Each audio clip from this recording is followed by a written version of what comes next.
వెంటనే 70 సంవత్సరాలకు పైగా సాగులో ఉన్న గిరిజనేతర రైతులకు 116, 119 సర్వేలో పట్టాలు ఇవ్వాలి. మధ్యలో క్షేత్రంలో ఉన్న రైతులందరికీ పట్టాలు 116, 119 సర్వే నెంబర్ భూముల్లో క్షేత్రంలో ఉన్న ప్రతి రైతుకు పట్టాలు రెవెన్యూ పరిధిలో 116, 119 సర్వే నెంబర్లలో 70 సంవత్సరాలకు పైగా సాగులో ఉన్న రైతులందరికీ పట్టాలు రెవెన్యూ పరిధిలో 116, 119 సర్వే నెంబర్లో సాగులో ఉన్న ప్రతి రైతుకు పట్టాలు రైతులందరికీ పట్టాలు. ఏమైనా మిత్రులారా, మధ్యవంత గ్రామానికి 100 ఏళ్లకు పైగా చరిత్ర ఉంది. తెలంగాణ ముందే ఏర్పడినటువంటి గ్రామం అది. ఆ గ్రామంలో మెజారిటీ గిరిజనేతరులు ఉన్నటువంటి గ్రామం అది. గిరిజనుల జనాభా తక్కువ ఉంటుంది. అట్లాంటి గ్రామంలో 2 సర్వే నెంబర్లు మొత్తం గ్రామంలో ఉన్నటువంటి భూమిలో సగానికి పైగా 116, 119 సర్వే నెంబర్లలోనే ఆ భూములు ఉన్నాయి. ఆ భూముల్లో క్షేత్రంలో ఉన్నటువంటి రైతులు ప్రధానంగా కొంతమంది గిరిజనేతరులు అయినటువంటి ప్రధానంగా బీసీలు, మైనారిటీలు, ఎస్సీలు ఆ భూముల్లో దాదాపు 70 సంవత్సరాలకు పైగా సాగు చేసుకుంటూ క్షేత్రంలో ఉన్నారు. వాళ్ళెవరికి కూడా ఈనాటి వరకు పట్టా హక్కులు లేవు. గతంలో మాన్యువల్ పానీలు ఇచ్చినప్పుడు డిఆర్ఓలు లేదా గ్రామ సెక్రటరీలు ఆనాడు పెట్టుకున్నటువంటి సందర్భాలు బ్యాంకుల నుండి తప్ప ఇంతవరకు ఎలాంటి పట్టాలు వెళ్ళాలి. పైగా అప్పుడెప్పుడో తీసుకున్నటువంటి లోన్లు కూడా గవర్నమెంట్ ల్యాండ్ కాబట్టి రుణమాఫీ కూడా వాళ్ళకు వర్తించినటువంటి ఒక పరిస్థితి ఉన్నది. కొత్త రుణాలు వచ్చే పరిస్థితి లేదు.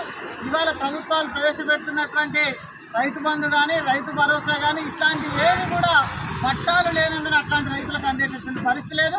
అక్కడ అంతో ఇంతో పరపకున్నటువంటి వాళ్ళు పైరవీ చేసుకున్నటువంటి గిరిజనులకు మాత్రమే పట్టాలు ఉన్నాయి తప్ప అనేక మంది గిరిజనులు కూడా ఆ భూముల్లో చేతి ఉన్నటువంటి వాళ్ళకు కూడా ఈనాటికి పట్టాలు లేనటువంటి పరిస్థితి ఉన్నది.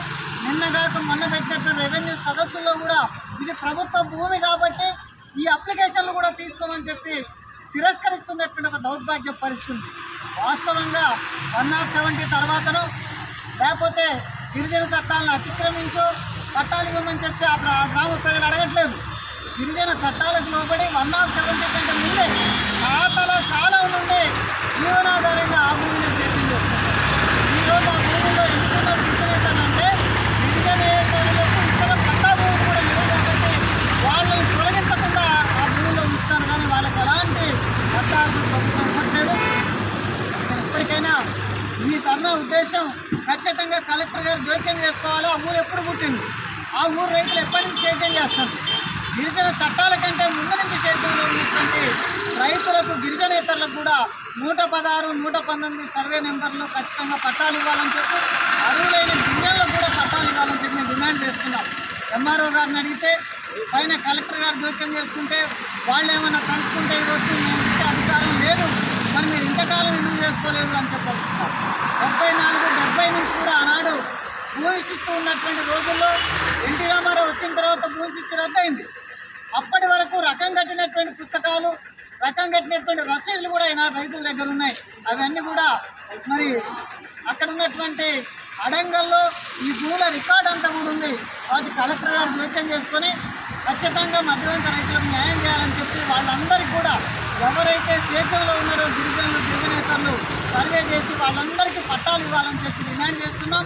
ఇంత నిర్లక్ష్యానికి ఎక్కడో ఆదివాసీ గ్రామాల్లో కొండల మీద ఉన్నటువంటి వాళ్ళకి అన్యాయం జరిగితే వేరు. కానీ సౌత్ సెంట్రల్ రైల్వే లైన్కు పక్కన ఉన్నటువంటి గ్రామం, జిల్లాకు కనీసం 15 కిలోమీటర్ల దగ్గరలో ఉన్నటువంటి జిల్లా కేంద్రానికి దగ్గరలో ఉన్నటువంటి ఈ గ్రామంలో 100 సంవత్సరాలు సేద్యం చేసుకుంటున్నటువంటి భూములకు కూడా పట్టాలు ఇవ్వకుండా ఉన్నటువంటి దౌర్భాగ్య పరిస్థితి మరి ప్రభుత్వం అర్థం చేసుకొని, ప్రభుత్వాధికారులు అర్థం చేసుకొని ఇప్పటికైనా వాళ్ళకి పట్టా హక్కులు కల్పించాలని చెప్పి డిమాండ్ చేస్తున్నారు.